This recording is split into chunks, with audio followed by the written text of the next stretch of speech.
3 seconds. That is how close the room was to a bloodbath. The air in the private dining room was thick enough to choke on. Heavy velvet drapes covered the windows. Crystal chandeliers cast amber light across the mahogany table. The room smelled of aged leather, cigar smoke, and the metallic tang of fear sweat. This was the Obsidian Room, the kind of restaurant where menus did not have prices and the shadows cost more than rent in most Chicago apartments. Neutral ground, or at least it was supposed to be. Dante Caruso sat at the head of the table, 32 years old, the youngest capo in the city's history. His posture was relaxed, but his eyes were dead cold. Black suit tailored to perfection, hands resting on the table, fingers interlaced. Patient, calculating, dangerous. Tonight he was trying to secure a shipping route with the Calabrian outfit, the old guard. Men who did business the way their grandfathers had done it in the mountain villages of southern Italy. Across from him sat Don Antonio Greco, 60-something years of brute experience, hands like shovels, a temper like a lit fuse, the kind of man who had killed his first rival at 15 and never looked back. He wore a gray suit that strained against his thick neck. A piece of cigar hung from his lips. His bodyguards stood behind him like stone pillars, their jackets open just enough to reveal the glint of steel. Between them sat the translator, Thomas Reed, 26 years old, Yale-educated, pale as a ghost, sweating through his cheap suit. He had a degree in Romance languages but no street smarts, no understanding that in this room, a mistranslation could cost him his life. Don Antonio was speaking. His voice came out in a thick, guttural Calabrian dialect. Ancient, rural, the kind of Italian that had not changed in 300 years. Thomas stammered, wiped sweat from his upper lip. His hands were shaking. He said, he says he is considering the offer, Mr. Caruso. He just needs clarification on the family aspect. Dante narrowed his eyes. He did not speak Calabrian. His family was Sicilian, different island, different history, different codes. But he knew tone, he knew body language. And he knew when a man was being insulted. Don Antonio was not considering anything. The old man's hand was resting dangerously close to the steak knife on his plate. His jaw was clenched, veins bulging in his thick neck. Dante leaned forward. His voice was dangerously low. Thomas, you are lying to me. What did he actually say? Thomas's voice came out in a squeak. It's a difficult dialect, sir. Very rural. The syntax is complex and... Don Antonio slammed his fist on the table. The crystal glasses jumped. Wine sloshed over white linen. The sound echoed like a gunshot in the confined space. The old man shouted something else, faster this time. His face was turning red. Spittle flew from his lips. His bodyguards shifted, jackets opening wider, hands moving to waistbands. On Dante's side of the table, his men responded in kind. Marcus Kane, his right hand, tensed. Another guard reached beneath his coat. The room became a powder keg. One spark, and everyone would die in a hail of bullets. Dante sighed, resigned himself to the mess. He would have to shoot his way out of a five-star restaurant. The thought annoyed him more than it frightened him. This was supposed to be simple, a standard negotiation. Instead, it had become a disaster because of an incompetent translator. He reached into his jacket. His fingers found the grip of his pistol. Then a voice cut through the tension, clear, sharp, unafraid. He said your offer is an insult to his bloodline. The silence that followed was deafening. Dante froze, his hand still inside his jacket. He turned his head slowly toward the shadows near the service station. A waitress stood there. She could not have been more than 24. Dark hair pulled back in a severe bun, a uniform that was 2 sizes too big, hanging off her slender frame. She held a silver water pitcher in one hand. Her other hand was trembling slightly, but her chin was high. Her eyes were steady, green, intelligent, unafraid. Don Antonio stared at her, his mouth hanging open, confusion replacing rage on his weathered face. She stepped forward. Her footsteps were soft on the thick carpet. She looked directly at the Calabrian Don, and then she spoke again. But this time she did not speak English. She spoke in flawless, rapid-fire Calabrian. The same ancient dialect, the same guttural consonants, the same rolling rhythm that belonged to mountain villages and old families. The words poured out of her like water from a broken dam. Her accent was perfect. Not just Calabrian, but something deeper, something older. Arborish, a dialect so rare, so specific, that it was spoken only in a handful of villages in southern Italy. A language of secrets, a language of the old laws. She said, "The Wolf of Chicago does not offer insults, Don Antonio. He offers partnership. But if you prefer to be a small king of a dying hill, that is your choice. Just do not mistake patience for weakness." Don Antonio sat back slowly. The rage drained from his face. It was replaced by something else. Confusion, respect, even a hint of fear. He looked at Dante, then back at the girl, then at Dante again. He spoke in broken English. "Who is this?" Dante did not look at Don Antonio. His eyes were locked on the waitress. She was trembling now, just in the hands, the water pitcher shaking slightly. But her face was composed. Her green eyes met his without flinching. He lied smoothly. "My personal consultant." He turned to Thomas. His voice was ice. "You are fired. Get out." Thomas scrambled from his chair. He fled the room like a rat abandoning a sinking ship. Dante gestured to the empty chair next to him. He spoke to the waitress. "Sit." Her voice dropped back to a flat American accent. No trace of the Calabrian fire. "I have tables to serve, sir." "Not anymore." His gaze was heavy, terrifying. "Sit. Finish the deal, or we all die in here tonight." She hesitated, just a fraction of a second. Then she set the water pitcher down on the linen tablecloth with a soft clink. She sat. For the next hour, the waitress negotiated a multi-million-dollar shipping contract. Her name tag read Bella, but Dante knew that was not her real name. Nobody performed like this without training, without history, without secrets. She navigated the complex web of cultural insults with surgical precision.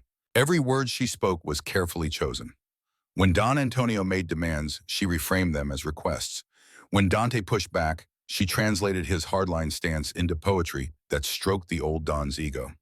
She spoke 3 languages in that hour: English for Dante, Calabrian for Don Antonio, and occasionally, when things became tense, she switched to Arboresh, the ancient mountain dialect that made the old man's eyes soften with something like nostalgia.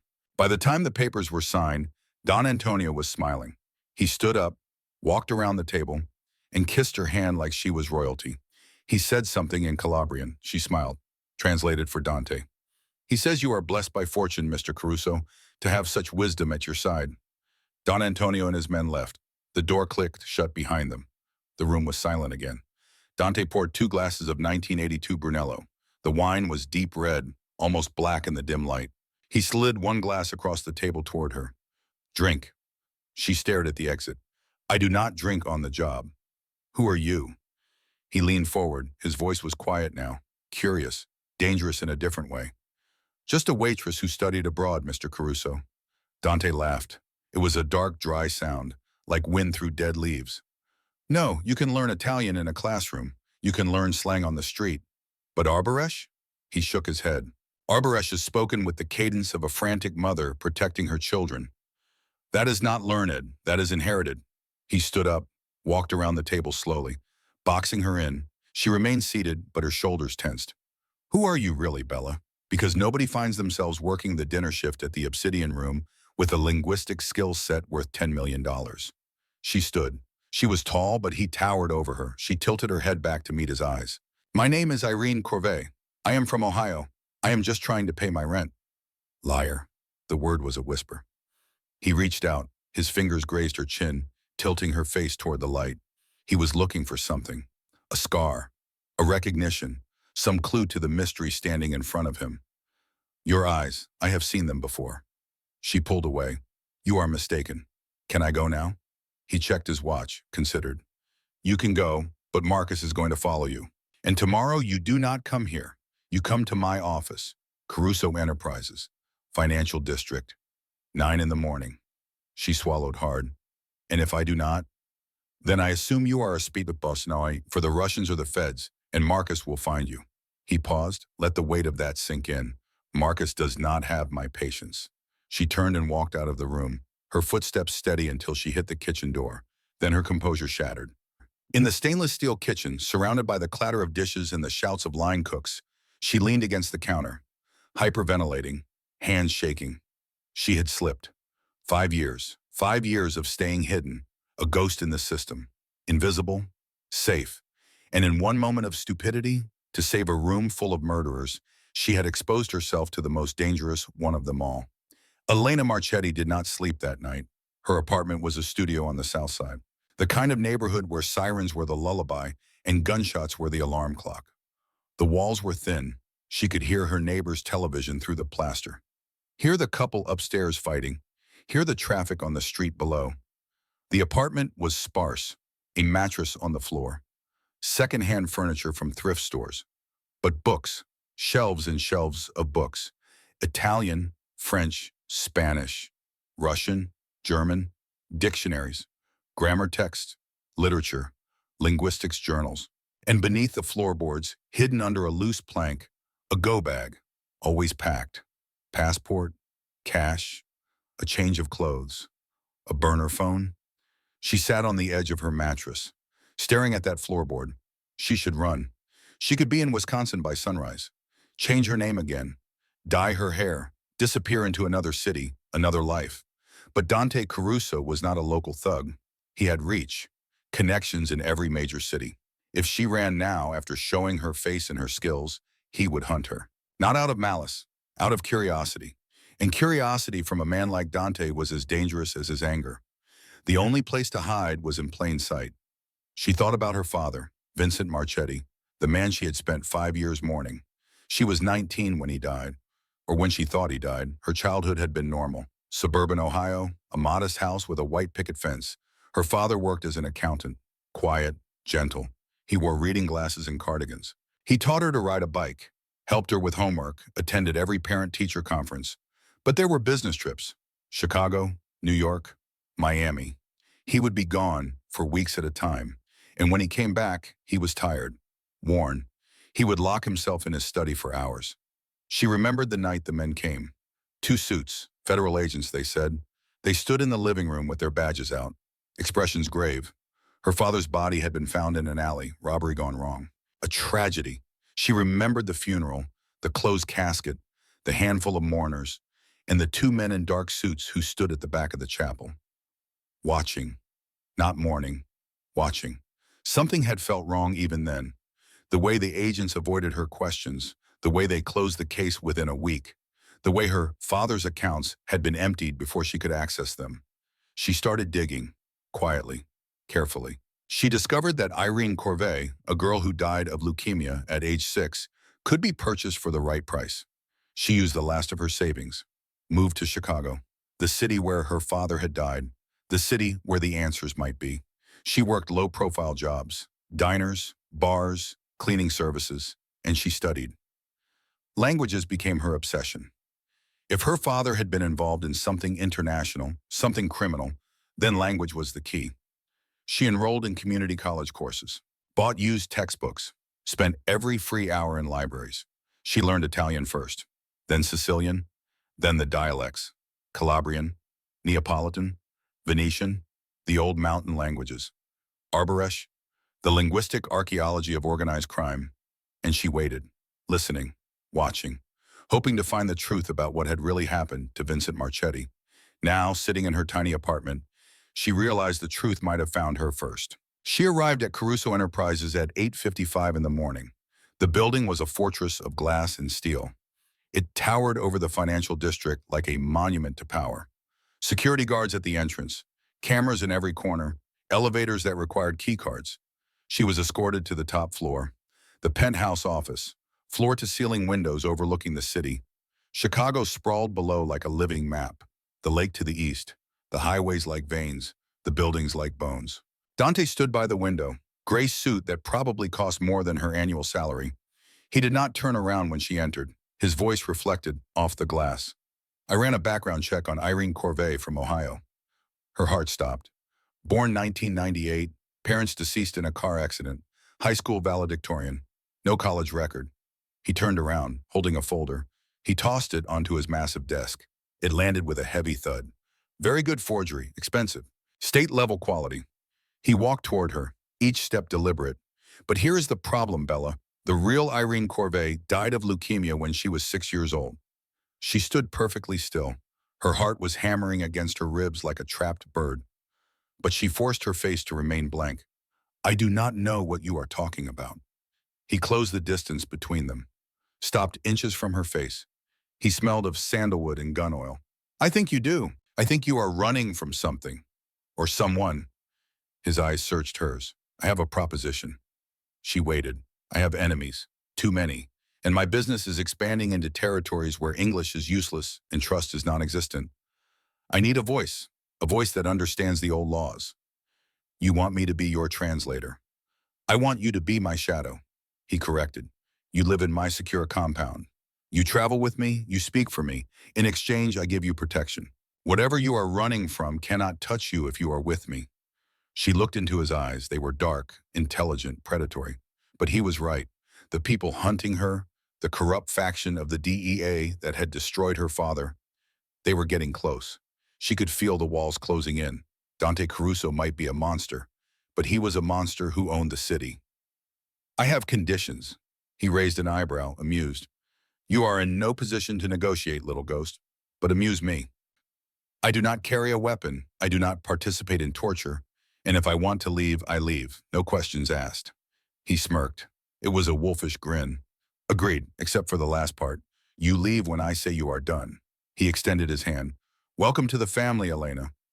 Her real name, he knew, of course he knew. She shook his hand. His grip was iron. The first 2 weeks were a blur of luxury and terror. Elena moved into a guest suite in Dante's penthouse.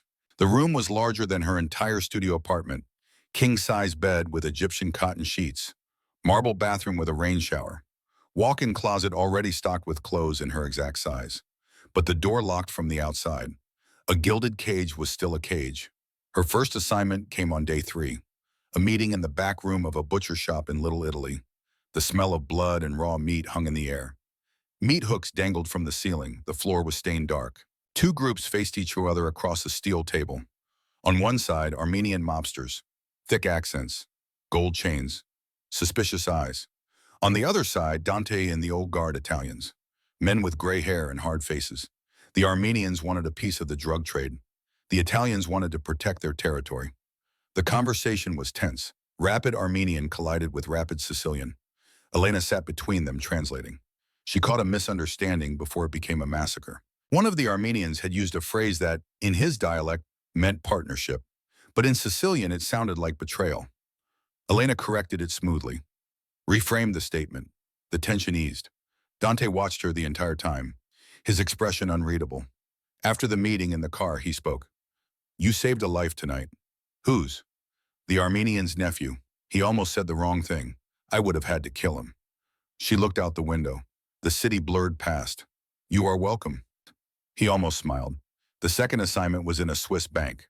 High rises, glass and chrome, men in tailored suits speaking in hushed tones, a wire transfer, $20 million moving from Chicago to an offshore account in the Cayman Islands. The banker spoke German, the client spoke Italian, the regulatory codes were in English. Technical financial language that required precision.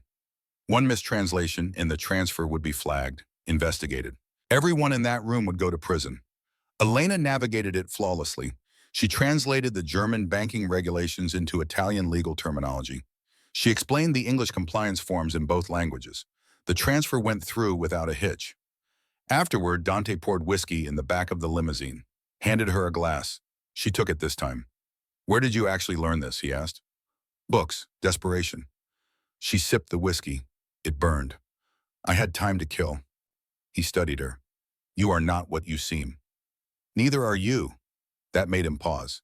He set down his glass. What do you mean? You could have killed those Armenians. You chose not to. You could have intimidated the banker. You negotiated instead. You are not the monster people think you are. Do not mistake strategy for kindness. I am not. She met his eyes. But I am also not stupid. You are surrounded by snakes, men who smile to your face and sharpen knives behind your back. You know it. That is why you need me. He was silent for a long moment. Then he said, you are perceptive. That will either save your life or end it. She did not ask which. Over those 2 weeks, she began to see patterns. Dante was different from the men around him. He was ruthless, yes, but not cruel without cause. He was calculating, not impulsive. He thought 5 steps ahead while his enemies barely thought 1 step forward, and he was alone. Marcus, his right-hand man, was competent but not trustworthy. She saw the way Marcus looked at Dante, measuring, waiting. The other soldiers were loyal only to their paychecks. Dante had no one he could truly trust, until now. She did not know when the shift happened, when she stopped being a prisoner and started being something else. A partner, maybe. An ally. But she felt it. In the way he asked for her opinion on deals. Not just her translations, in the way he listened when she spoke. In the small moments of silence in the car between meetings, when neither of them needed to fill the space with words. Trust was dangerous in his world. But it was forming anyway. Slowly. Carefully. Like ice crystallizing over deep water. On a rainy Tuesday in November, Elena was alone in the penthouse library. Dante had given her an assignment. His grandfather had kept journals. Leather-bound volumes written in a bizarre mix of Sicilian and Latin. Business records disguised as personal diaries. Codes hidden in plain sight. She was organizing the files. Translating where necessary. Making notes. The library was beautiful. Dark wood shelves. Leather chairs. A fireplace that crackled softly. Rain drummed against the windows. It was almost peaceful. She noticed a loose floorboard near the bookshelf. At first, she thought it was accidental. Old building, settling foundation. But when she knelt down and examined it, she realized it was intentional. A hidden compartment. Her hands were shaking as she pried up the board. Inside was a yellowed photograph and a stack of letters. She picked up the photograph first. Two men, arms around each other, laughing, standing in front of a vineyard in Palermo. The sunlight golden, the grapevines heavy with fruit. They looked young, happy, brothers in all but blood. One of the men was Dante's father. She recognized him from the portrait hanging in the hallway. Angelo Caruso, the old wolf. Dead 3 years now. The other man was her father. Vincent Marchetti. The photograph slipped from her fingers. She could not breathe. Her vision tunneled. The room spun. Her father, the quiet accountant from Ohio, standing shoulder to shoulder with the head of the Chicago Mafia. She forced herself to pick up the letters. Her hands were shaking so badly she could barely hold them. The letters were written in code, simple substitution cipher. She broke it easily. Years of studying linguistics had taught her pattern recognition. The first letter was from Angelo Caruso to her father. Vincent, the DEA is pressing me. I have to give them a name. I am sorry, brother. I have to give them you. The second letter was her father's response. Angelo, I understand. Do what you must, but protect Elena if you can. The third letter was dated a week after her father's supposed death. Vincent, the bonds are transferred. Zurich account active. Safe passage arranged. Argentina. But you must leave the girl. If they know she exists, they will use her to find you. Elena's blood turned to ice. Her father was not dead. The DEA had not killed him. The Carusos had framed him, sold him out to save themselves. And her father had taken the deal. Faked his death, abandoned her. She was not mourning a victim. She was mourning a traitor. And now she was living under the roof of the family that had destroyed everything. The door handle turned. Elena shoved the photograph and letters into her blouse. Her heart was pounding so loud she thought it would give her away. Dante walked in. He looked tired. He had removed his jacket. His sleeves were rolled up. There was a cut on his knuckles. Fresh. He had been in a fight. We have a problem. She forced herself to breathe, to smile. Her hand pressed against her chest where the letters burned against her skin. What kind of problem? Lorenzo, my cousin. He runs the New York operations. He is here, in Chicago, demanding a meeting tonight. Why is that a problem? Dante sat down heavily in one of the leather chairs. He rubbed his temples.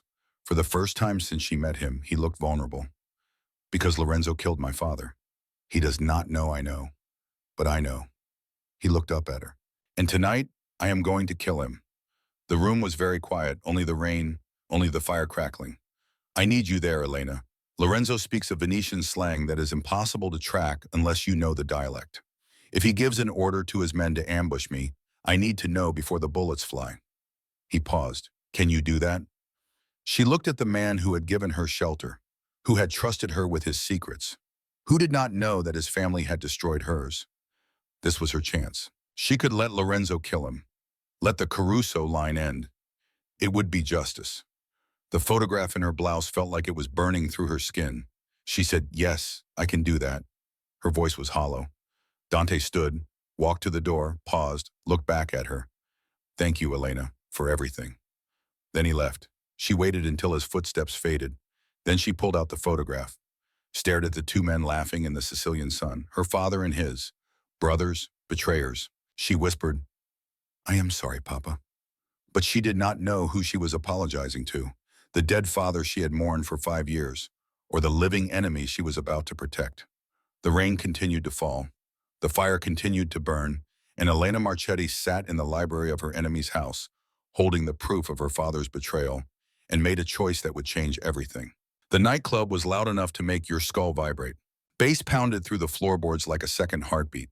The warehouse district had been converted into trendy entertainment. Exposed brick walls, industrial steel beams, neon lights cutting through artificial fog. Young people danced on the main floor below, oblivious to what was happening in the VIP loft above their heads. The loft was behind soundproof glass, a separate world. Here, the music was muted to a dull throb. Here, men in expensive suits discussed things that would get them life sentences. Lorenzo Dante sat across from his cousin. He was older than Dante by more than a decade, thin, snake-like, a loud suit that screamed insecurity. His eyes darted around the room constantly, never settling, nervous energy masked as confidence. He had brought 4 men with him, soldiers from New York. They stood against the wall, trying to look relaxed, failing. Dante had only 2 people with him, Marcus and Elena. Elena sat beside Dante, wearing a simple black dress. Her hair was down. She looked like decoration. That was the point. Men like Lorenzo dismissed women, did not see them as threats, did not watch their words around them. It was a fatal mistake. Lorenzo spread his arms wide in a theatrical gesture. His voice was too loud for the small space. Dante, the king of Chicago. You look tired, cousin. Heavy as the head, yes? Dante's response was dry, flat. Lorenzo, you are a long way from home. Business brings me west. Lorenzo gestured to Elena. His eyes lingered, hungry, dismissive. Who is the pretty thing? New pet? My ears. Dante did not elaborate. Proceed with your business. The meeting began. Surface level, boring, territory lines in New Jersey, percentages, distribution routes, standard negotiation. Lorenzo wanted more control. Dante wanted to maintain the status quo. Back and forth, posturing. But Elena was not listening to the English. She was listening to the whispers. Lorenzo's men stood against the wall. They thought they were being subtle, speaking in low tones, barely moving their lips. But Elena had been trained for this.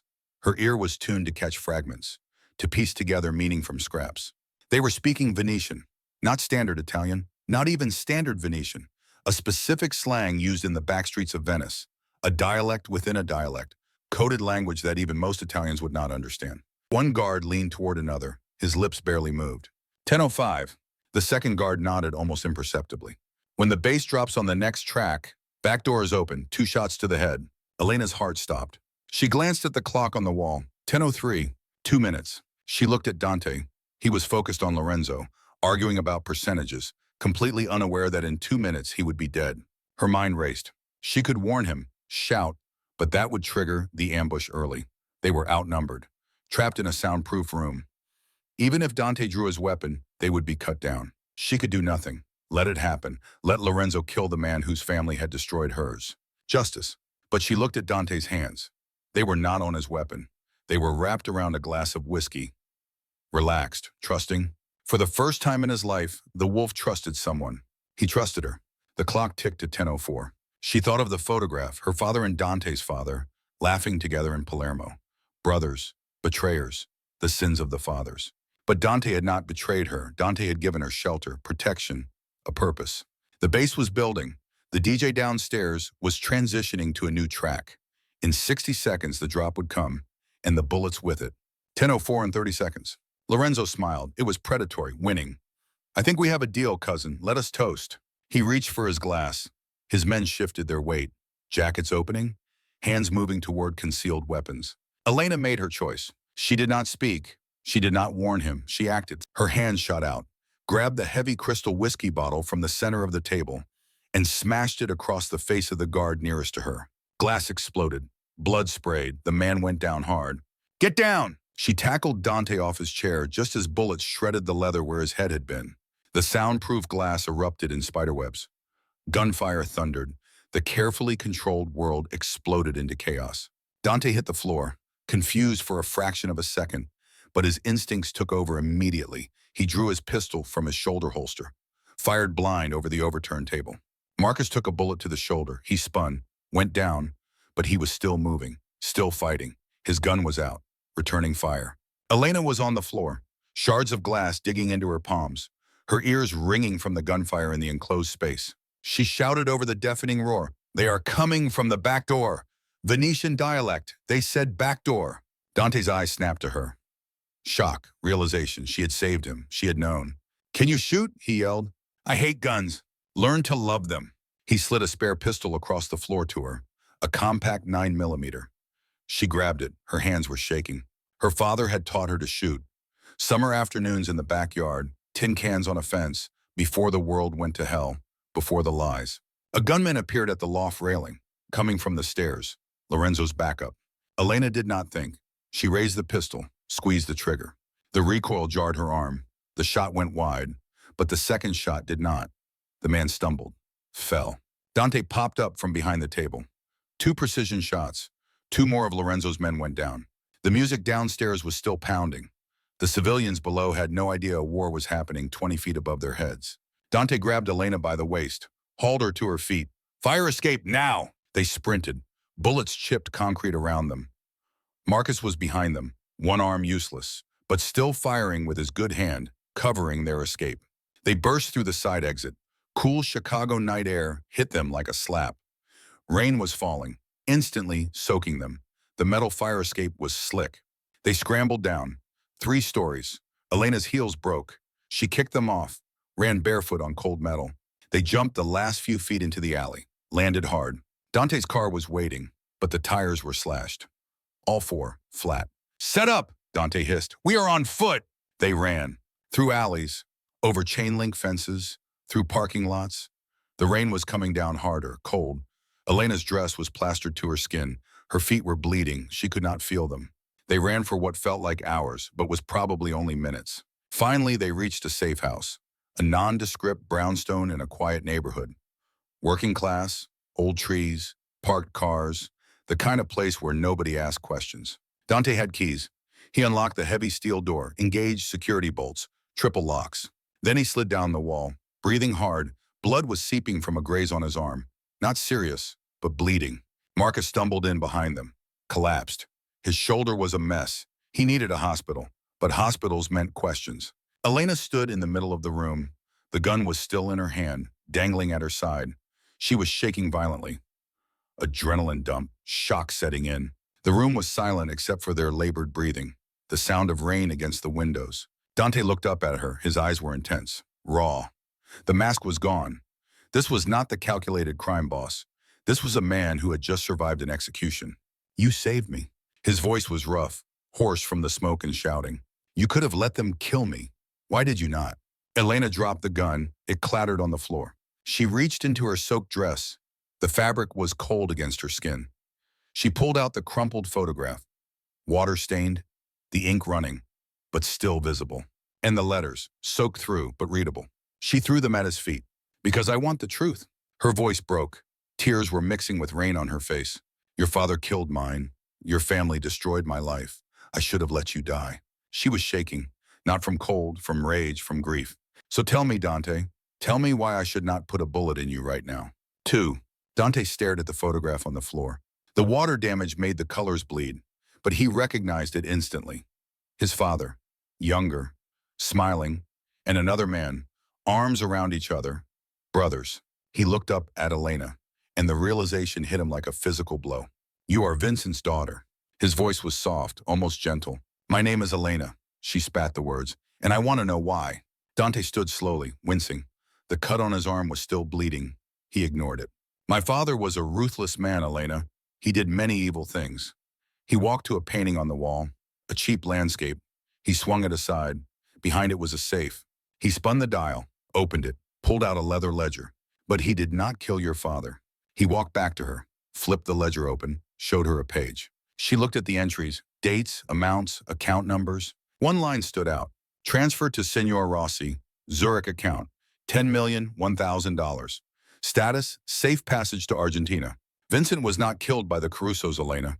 He was our banker. He handled offshore accounts, bonds, laundering. He had access to everything.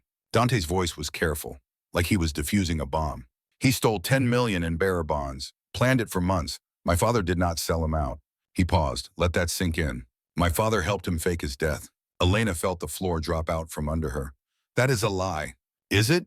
Dante pointed to the ledger. The dates match. The amount matches. Your father is alive, Elena. He took the money, and he ran. No. Her voice was small, broken. Why would he leave me? Dante knelt before her. He did not touch her, just watched her, his expression unreadable. Because if the other families found out Vincent stole from us, they would torture his daughter to find him. My father took the heat for the missing money, told everyone it was lost in a bad investment, protected your father's secret. He paused. Protected you. The world collapsed. The narrative Elena had built her entire survival on crumbled into dust. The noble father, the evil mafia, the clear lines between good and evil, all lies. Her father was not a victim. He was a thief. He had not been murdered. He had chosen money over her, had left her behind. Let her believe he was dead for 5 years while he lived in luxury somewhere in South America. She sank to her knees, sobbing. Ugly, raw crying, the kind that came from deep in the chest, the kind that hurt. Dante knelt in front of her, still did not touch her, just watched. We are both orphans of men who loved money more than their blood.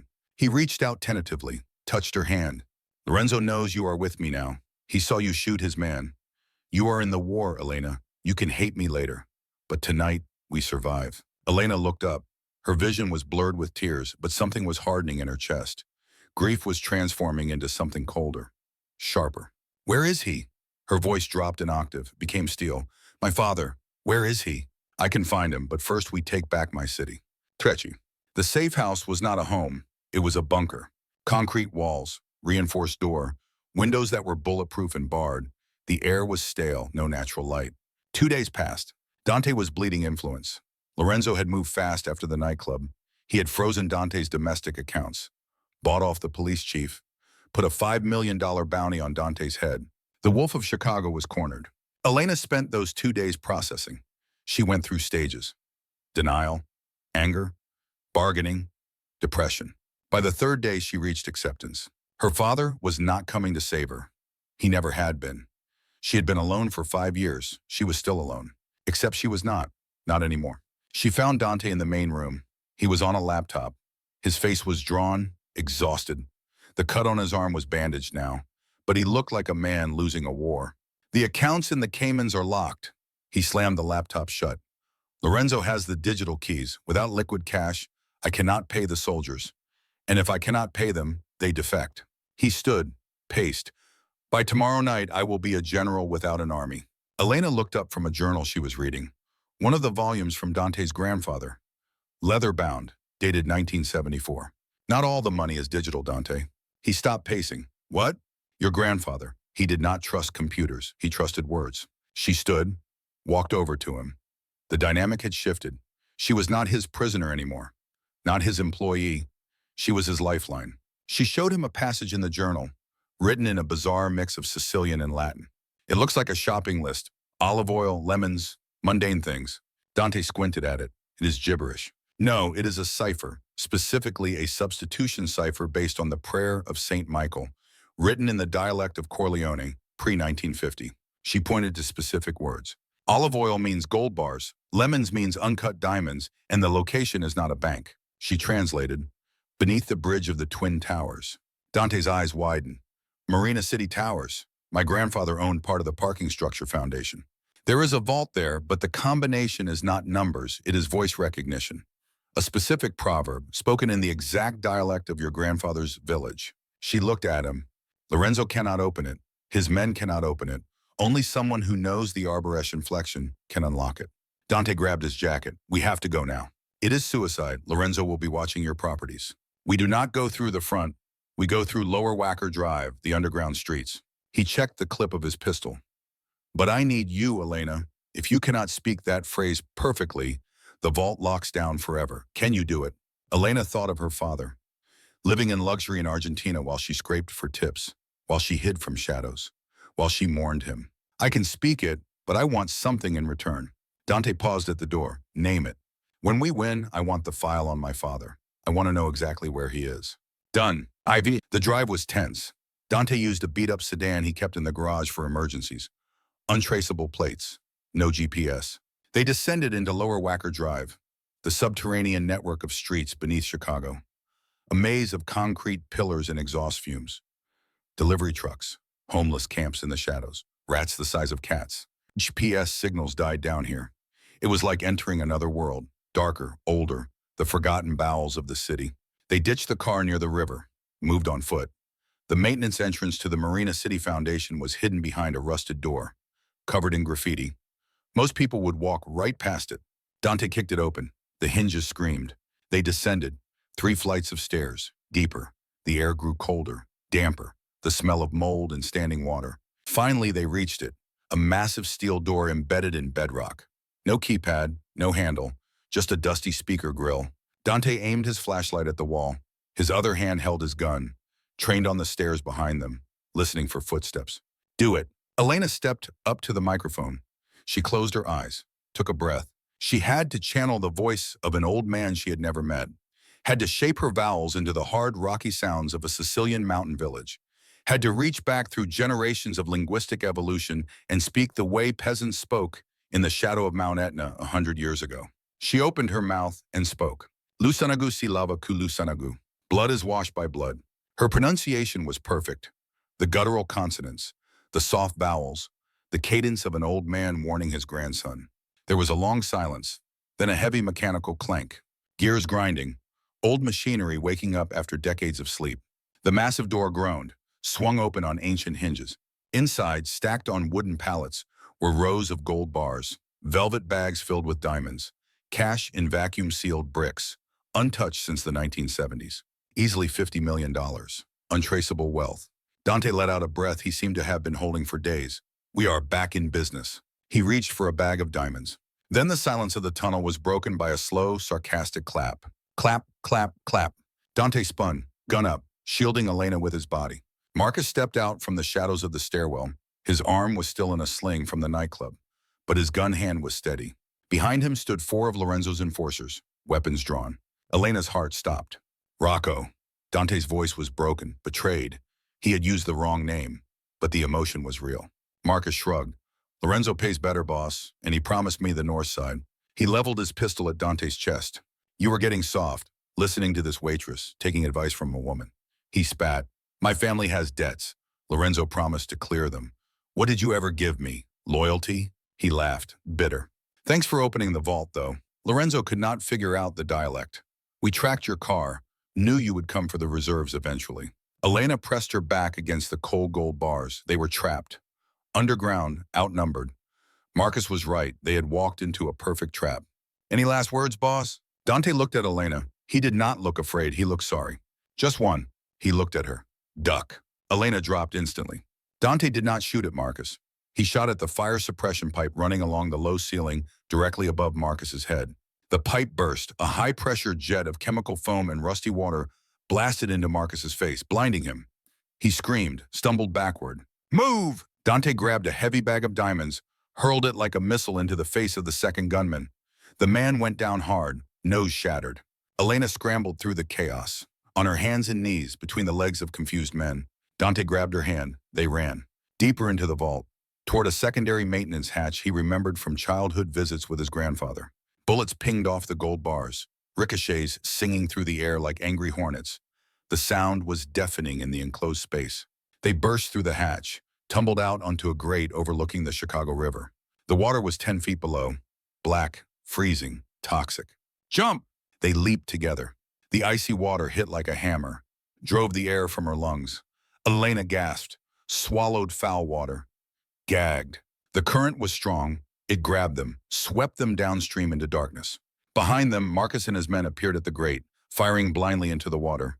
But the current had already taken Dante and Elena away, into the night, into the cold embrace of the river. They washed up near a service dock in River North, shivering, soaked, alive. Dante still had the bag of diamonds clutched in his fist. His knuckles were white. He had not let go even underwater. We have capital. His teeth were chattering, clicking together. We can buy an army now. They staggered to a seedy motel, the kind that rented rooms by the hour and did not ask for ID. Dante paid cash. The clerk did not even look up. The room was small, stained carpet, flickering fluorescent light, but it was warm. Elena draped her soaked clothes over the radiator. Steam rose. She wrapped herself in a thin motel towel, shivering. Dante was on the burner phone, calling in favors. Mercenaries, men who cared only about payment. not politics. When he hung up, he looked at her. Lorenzo thinks we are dead or running. He is hosting a victory gala tomorrow night. Lyric Opera House. Going to announce consolidation of the families. Crown himself king. Elena's voice was flat, and we are going to crash the party. No. Dante walked over to her, brushed a strand of damp hair from her face. His touch was electric. I am going. You are getting on a bus to Iowa. She slapped his hand away. Do not insult me. Lorenzo is bringing in the Calabrians and the Russians. You saw the guest list. You do not speak Russian. You do not speak Calabrian well enough to know if they are plotting to kill you during the toast. She stepped closer. You need ears inside. Dante stared at her. The adrenaline, the survival, the intimacy of near death. It was blurring the lines between them. He grabbed the back of her neck, pulled her forehead against his. If you walk into that opera house, Elena, there is a no coming back. You become a target for life. She whispered. I was a target the day my father left me. Let us finish this. He kissed her then. It was not soft, it was desperate. A seal of a blood pact. It tasted of river water and revenge. It was not romantic. It was transactional. Two survivors choosing each other for war. When they broke apart, they were both breathing hard. They did not speak. There was nothing more to say. Tomorrow they would walk into the lion's den, and they would either take back the city or die trying. Chest. The next night, the Lyric Opera House glowed like a jewel. Limousines lined the street, men in tuxedos, women in gowns, paparazzi kept at bay by security. The elite of Chicago's underworld gathered under the pretense of culture. Elena wore a gown of emerald silk, stolen from a boutique that owed Dante protection money. It had a slit up the thigh. A ceramic knife was strapped to her leg, untraceable by metal detectors. Her hair was styled, makeup applied. She looked nothing like the waitress from the Obsidian Room. She looked like she belonged. Dante wore a tuxedo, black, perfectly tailored. He looked every bit the Prince of Darkness he was rumored to be. They entered separately. Dante walked through the front door, bold, dramatic, flanked by 4 mercenaries posing as security. The room went silent when he entered. Lorenzo was on the grand staircase, champagne flute in hand, surrounded by sycophants. His smile faltered when he saw Dante. He looked like he had seen a ghost. Dante, his voice cracked slightly. We thought you were indisposed. I had a swim, Dante's voice boomed through the hall. Found it refreshing. While all eyes were on the confrontation, Elena slipped in through the caterer's entrance. She moved through the crowd like a shadow, grabbed a tray of champagne, became invisible, just another server. Nobody looked at the help. She circulated near the private boxes, where the real power sat, the Russian mobsters, the Calabrian envoys, whispering in their native tongues. She tuned her ears, filtering out the classical music, the polite conversation, focusing on the dangerous frequencies. A Russian man leaned toward his associate near the bar, speaking low, fast. The bomb is set for midnight. When the fireworks start, the stage goes up. Volpe dies. Lorenzo dies. We take the city. Elena's blood ran cold. The Russians were not backing Lorenzo. They were playing him. They were going to blow up the entire leadership and take over in the chaos. She looked at the clock. 11:45. 15 minutes. Dante was in the center of the room, surrounded by Lorenzo's men, verbally sparring with his cousin. She could not shout, could not shoot, could not reach him without blowing her cover. She looked around desperately. How could she warn him? Then she saw it. The orchestra pit, the conductor preparing for the next piece, a microphone stand meant for the opera singer. She put down her tray, walked directly to the microphone. The room quieted, confused. Who was this woman? Elena tapped the mic, looked directly at Dante across the room. She began to sing. Not an aria, a folk song, an old haunting lullaby from the Sicilian hills. La morte veni. Death is coming. But she changed the lyrics. She sang in Arboresh, the rare dialect, keeping the melody but altering the message. The bear has placed fire beneath the wood. At the stroke of 12, the stage will burn. The wolf must run. The wolf must run. Her voice soared, haunting, clear, beautiful. The Russians laughed, thinking it was entertainment. Lorenzo clapped politely, confused, but Dante froze. He understood the code words. Bear meant Russians, fire meant bomb, 12 meant midnight. He checked his watch, 11:50. He locked eyes with Elena, gave a microscopic nod. Then he laughed, loud, clapped Lorenzo on the shoulder. Cousin, you win. Why fight? Let us drink to your victory. But first, a toast. On the balcony. All of us. The fresh air is good for the soul. He was herding them away from the stage. Lorenzo was suspicious. Why, because I have a gift for you outside. Dante grabbed Lorenzo's arm, a grip that could crush bone, pulled him toward the exit. The crowd followed, eager for spectacle. Elena dropped the microphone, ran. At 11:59, the guests were spilling onto the grand balcony, onto the street. At 12:01, the stage inside the Lyric Opera House detonated. The blast blew out the windows. Fire roared through the main hall, a fireball that consumed everything. The stage, the orchestra pit, the first 10 rows of seats. If they had stayed inside, they would all be ash. The crowd screamed. Sirens wailed. Chaos erupted. In the pandemonium, Dante threw Lorenzo against a limousine, pressed his gun under his cousin's chin. "You did not know." Dante's voice was a growl. "You sold out to the Russians, and they played you for a fool." Lorenzo was shaking, sobbing. "They promised me control. I just wanted what should have been mine. You were 32. I waited 20 years. Where is he?" Elena emerged from the smoke, her emerald dress covered in soot. She walked up to them. "My father, Vincent. You said you knew where he was." Lorenzo looked at her, then at Dante. A cruel smile twisted his lips despite the gun under his chin. "You think Vincent is in Argentina?" He laughed, a high-pitched, hysterical sound. "Vincent is not retired, sweetheart. Vincent is the one who introduced me to the Russians. He is the broker." Elena felt the ground sway beneath her. "Where is he?" She screamed, grabbed Lorenzo's lapels. "Here," Lorenzo whispered. "He is watching. He wanted to see you die." A single shot rang out. It did not come from Dante. It came from a sniper on the rooftop across the street. Lorenzo's head snapped back. He crumpled to the pavement. Dead. Silenced before he could give up the location. Dante grabbed Elena, shoved her into the back of a limousine. "Go, drive!" The car peeled out, tires screaming, racing into the Chicago night. Behind them, the opera house burned, sirens converged, and somewhere in the shadows, Vincent Marchetti watched his daughter escape. Again, the war for Chicago lasted 3 days. Not the kind of war that made headlines. No tanks rolling through streets, no air raid sirens, just men dying quietly in alleys, bodies floating in the river, warehouses burning in the industrial district. With the Russian betrayal exposed, the other families rallied. The Calabrians, the Irish, even the Mexicans from the South Side. They had all been targets of the Russian plot. Lorenzo's death had been a gift to them, one less problem. But for Dante, it was hollow. He orchestrated the purge from his penthouse, maps spread across tables, phones ringing constantly, soldiers moving through the city like chess pieces. The Russians were eliminated systematically. No mercy, no negotiations. By the third day, it was over. The last Russian cell was raided at dawn. 8 men dead, 2 captured. The rest had fled the city.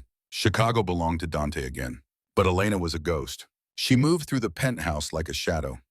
She ate nothing, slept barely, just stood at the windows, staring out at the city, waiting. Dante watched her from across the room. He wanted to comfort her, but he did not know how.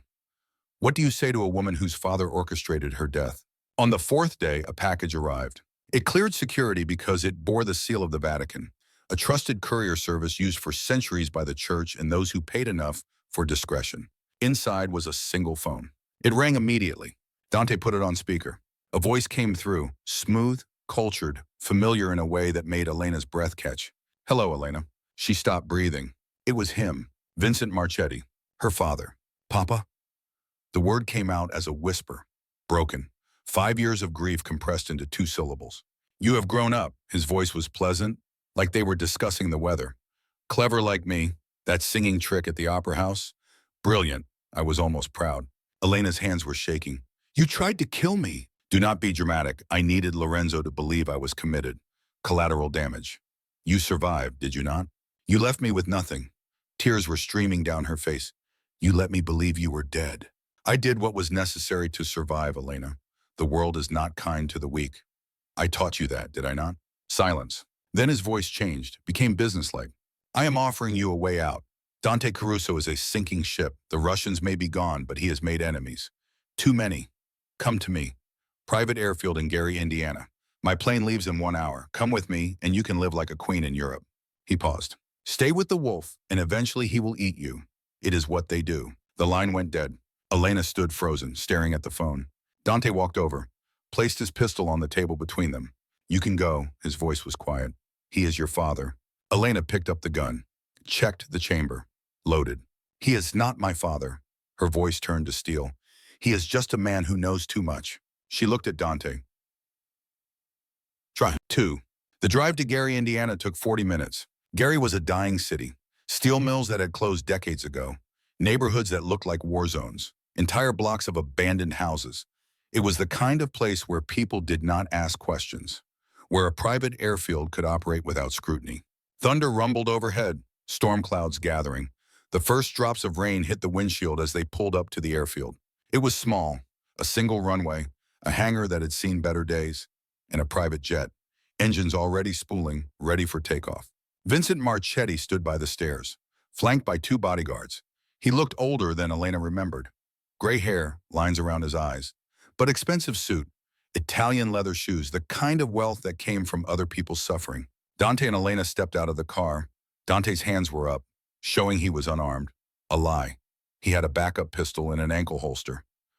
But Vincent's men did not need to know that. Elena walked forward, slowly, her hands in her coat pockets. Vincent smiled, opened his arms.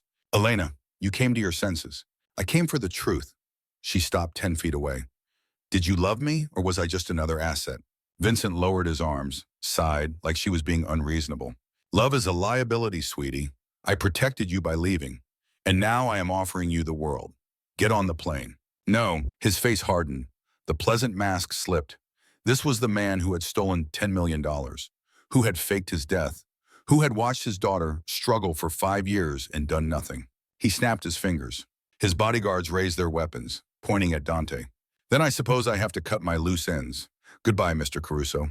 Wait, Elena screamed. She pulled the gun from her pocket, but she did not aim at the bodyguards. She aimed at her father. Vincent laughed. You will not shoot me, Elena. You are my blood. We are survivors, not killers. I am not a Marchetti anymore. Her hand was steady. I am a Caruso. She did not shoot him in the chest. She was not a murderer. She shot him in the leg. The sound was deafening. Vincent screamed, fell to the tarmac, blood spreading across expensive fabric. At the sound of the shot, Dante moved. He drew the backup pistol from his ankle. 2 shots. Clean, precise. Both bodyguards went down before they could react. Their weapons clattered on the concrete. Elena walked to where her father lay. Writhing, clutching his leg, she kicked the gun away from his hand. You are not going to Europe, Papa. She looked down at him, no emotion in her voice. You are going to prison. I called the feds on the way here. Gave them the ledger. Gave them the bond numbers. They will be here in 5 minutes. Vincent looked up at her. Hatred replaced the pain in his eyes. You rat, you traitor.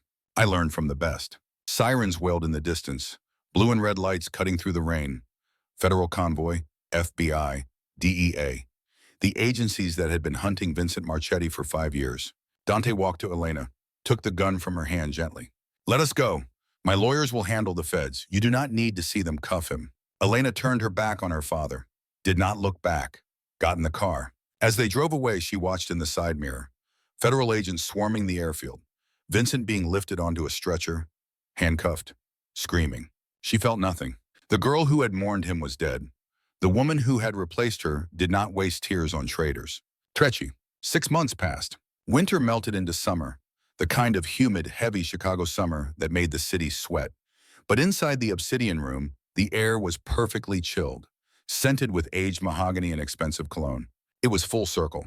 The same private dining room where Elena had once trembled while holding a water pitcher was now the staging ground for the most significant underworld summit in years. Dante Caruso sat at the head of the table. He looked different.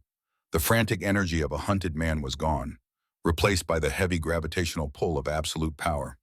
Midnight blue tuxedo, posture relaxed, glass of 1982 Brunello near his hand. To his right sat Elena.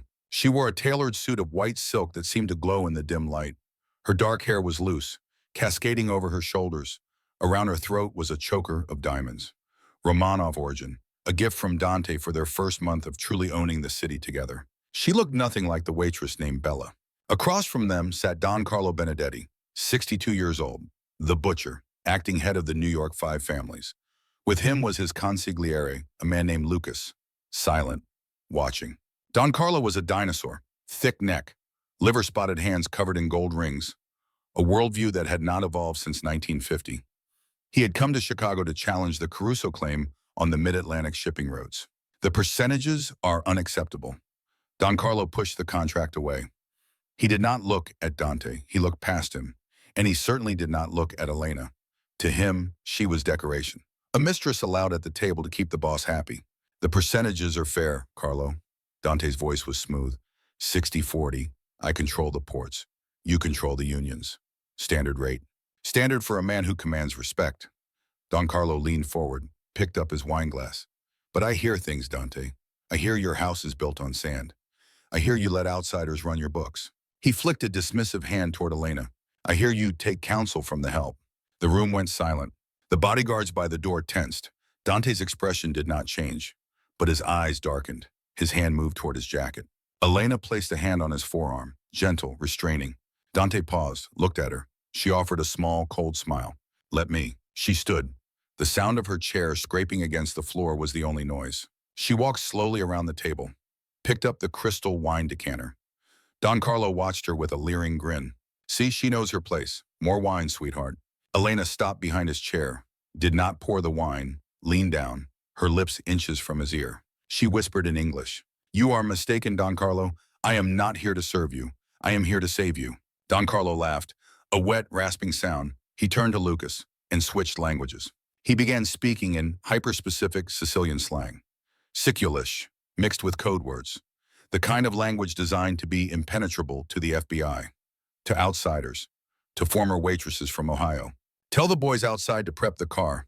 We kill the wolf tonight. The girl. We take her with us. She looks like she knows how to be useful on her knees. Dante's hand tightened on his glass. He understood Italian, but this dialect was thick, slurred, riddled with obscure references. He could not parse it fast enough. He looked at Elena, waiting for the translation. Elena's face was stone. She walked back to her seat, but she did not sit. She stood at the right hand of the king. Dante, her voice was clear, loud enough for everyone to hear. Don Carlo just ordered his men to kill you. He intends to kidnap me. Don Carlo's face went white. The glass slipped from his fingers, shattered on the table. Blood-red wine spilled across white linen. She lies, he stood, shouting. She does not know what she is hearing. It is nonsense.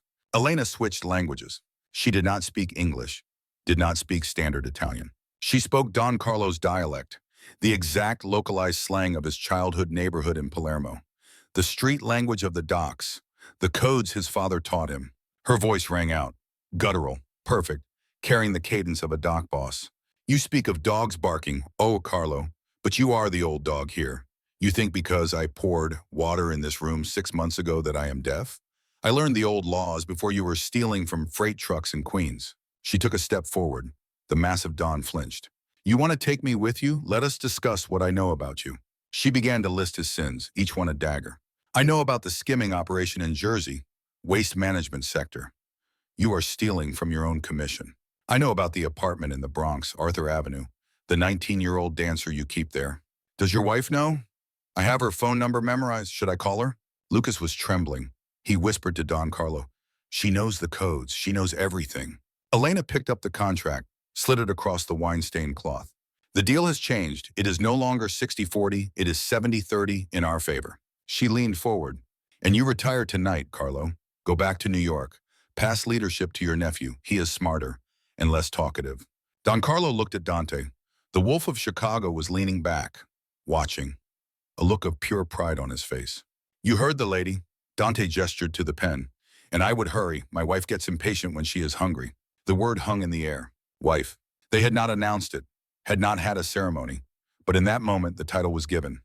Claimed, undeniable. Don Carlo looked at the pen, looked at the guns under the jackets of the guards, looked at the woman in white who held his life and reputation in her hands. He picked up the pen. His hand shook, but he signed. Wise choice. Elena snapped her fingers. A waiter appeared, young, nervous. Bring a fresh glass for the Don. Clean up this mess. Don Carlo drank the wine in one gulp, stood, fled the room without another word. The door clicked shut. Silence. Dante stood, walked to Elena. He did not care about the wine on the table. He lifted her onto the edge of the mahogany surface, stepped between her legs, hands on her waist. You were ruthless, he murmured. 70-30, you are going to bankrupt him. He insulted my husband. Her eyes flashed. He got off easy. Dante laughed. A true deep sound. He rested his forehead against hers. Do you remember the first night right there in the corner? You wore that terrible uniform. I remember you were ready to shoot everyone. She ran her fingers through his hair. I saved you then too. You saved me in every way a man can be saved. He pulled back to look at her. The feds transferred your father to Supermax in Colorado today. He will never see the sky again. Elena paused. The memory still stung, but it was distant now. An old scar, healed over. Good, she said softly. Let him rot. I have a kingdom to run. Dante kissed her. It was a kiss of equals. Partners. Two people who had walked through fire and come out forged into something stronger. When they broke apart, Dante poured 2 fresh glasses of Brunello, handed one to her. To the deal? Elena swirled the pale wine, saying, watch the light catch the deep red liquid. She looked at the empty chair where Don Carlo had sat, then back to the man who would burn the world for her. No, she said, to the language of silence. She clinked her glass against his. Because now nobody needs to say a word. They already know who we are. They drank. Outside, Chicago twinkled, a sprawling, chaotic, beautiful mess of a city, and for the first time in its violent history, it belonged entirely to them. The story of Elena Marchetti became legend, whispered in the back rooms of restaurants, discussed in hushed tones in boardrooms where legitimate business masked criminal enterprise. She was the waitress who spoke death, the translator who became a queen. But those who told the story always missed the point. It was not about language, not really. It was about power and how power is taken, not given. Elena had been a victim, a girl whose father abandoned her, who lived in hiding, who scraped by on tips and prayers. The world had tried to make her small, invisible, powerless. But she had refused. She had taken her pain and turned it into a weapon, had studied when others slept, had learned when others gave up, had walked into a room full of killers and saved them all with nothing but words. And when the truth about her father shattered her world, she had made a choice. She could have run, could have hidden again, could have let hatred consume her. Instead, she had stood, had fought, had chosen her own family. Dante understood this. He had been born into power but had to fight to keep it, had been surrounded by betrayers, had learned that blood meant nothing if the heart was poison. Together, they built something new. Not a crime family in the old sense, not the brutal, chaotic violence of their father's generation, but something more precise, more surgical.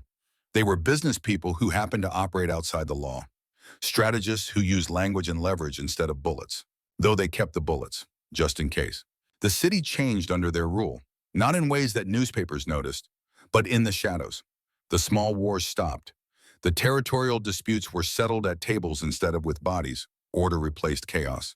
And at the center of it all was a woman who could speak 7 languages, who could negotiate with Russians in the morning and Calabrians at night, who could threaten a man in his own dialect and make him believe she knew his soul.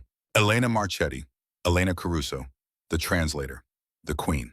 She stood at the window of the penthouse, looking out at the city lights. Dante came up behind her, wrapped his arms around her waist, rested his chin on her shoulder. What are you thinking? He asked. That I spent 5 years mourning a ghost, hiding from shadows, running from a past that was all lies. And now I am exactly where I am supposed to be. She turned in his arms, looked up at him. My father thought he was teaching me to survive by leaving, but he was wrong. He taught me that the only person you can truly trust is yourself, and that family is not blood, it is choice. Dante kissed her forehead. I am glad you chose me. I'm glad you chose me first, in that room, when you could have let me walk away. You saw something in me. I saw a woman who knew the language of power, even if she did not know it yet. They stood together, looking out at their kingdom. The phone rang. Business, it never stopped. Dante answered, listened, gave instructions, hung up. The shipment from Rotterdam